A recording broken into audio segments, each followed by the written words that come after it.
19 years ago, I started writing a book, and this month that book is about to be in bookstores all over South Africa. It's historical fiction, it's about World War II, it's about aviation, it's about two fighter pilots in the RAF, both of them having volunteered, both of them coming from countries that had no obligation to fight. One of them, an American, fighting against his country's laws, because at that stage America still had a neutrality agreement. They were not yet involved in the war. Was for those boys that the Eagle squadrons were brought into life, because they were in actual history Americans fighting in the Battle of Britain. And if they had been caught by their country, they would have had a lot of trouble. My other character is Johnny Riley. He's an Irishman who, much like Paddy Finucane, decided he wanted to fly. And the story is about 4 young people losing country, losing who they had been, in a bid to find a better life and to fight in a war that for all of them had importance. And it is the story of my heart. It took me all these years to do it justice.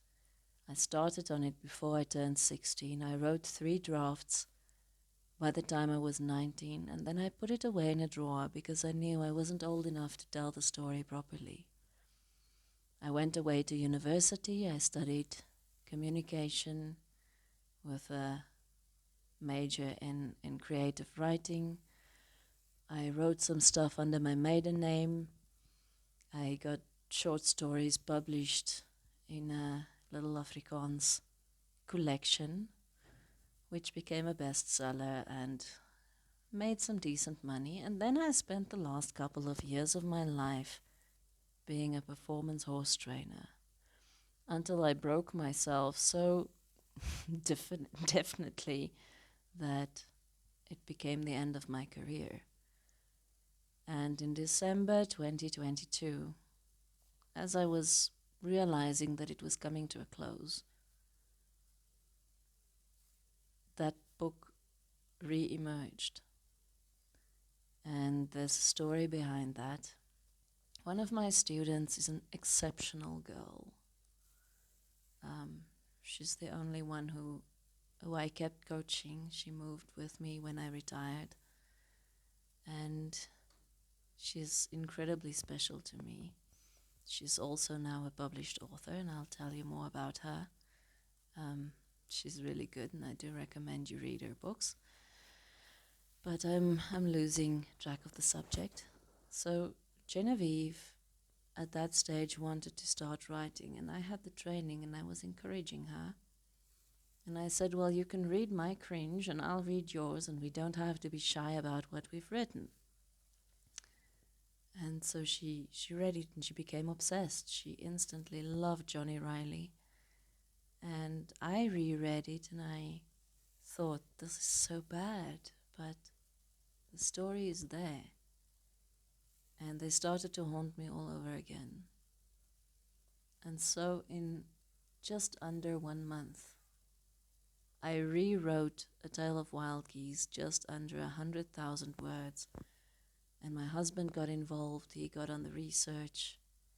It spans 1940 to the end of 1944.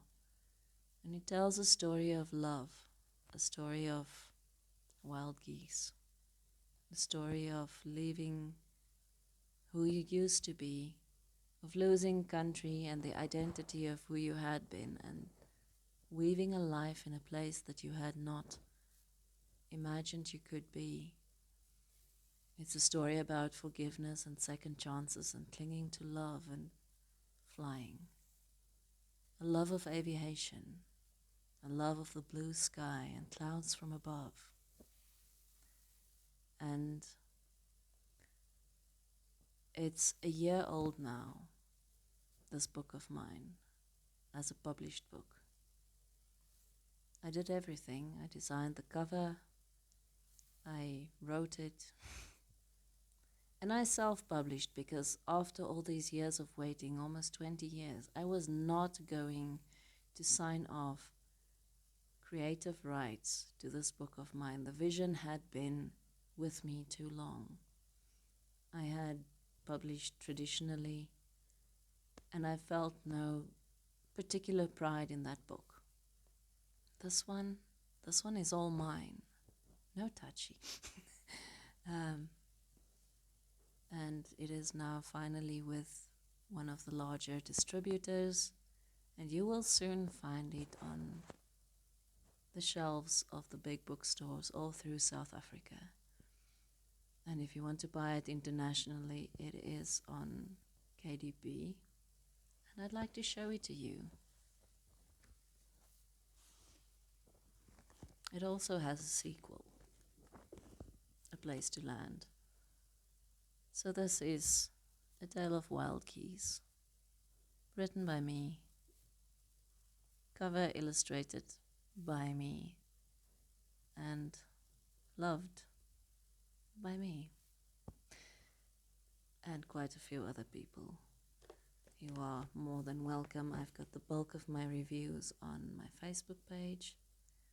There are some really beautiful reviews on Goodreads.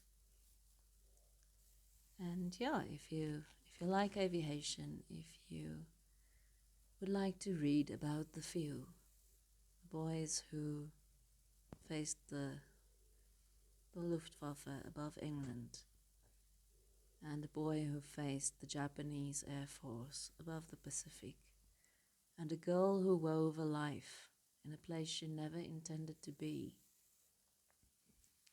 and one last boy who sat in the turret of a Lancaster over Berlin and thought of his wife at home. This is A Tale of Wild Geese, and it's written by Rosalie Fox. And thank you for tuning in.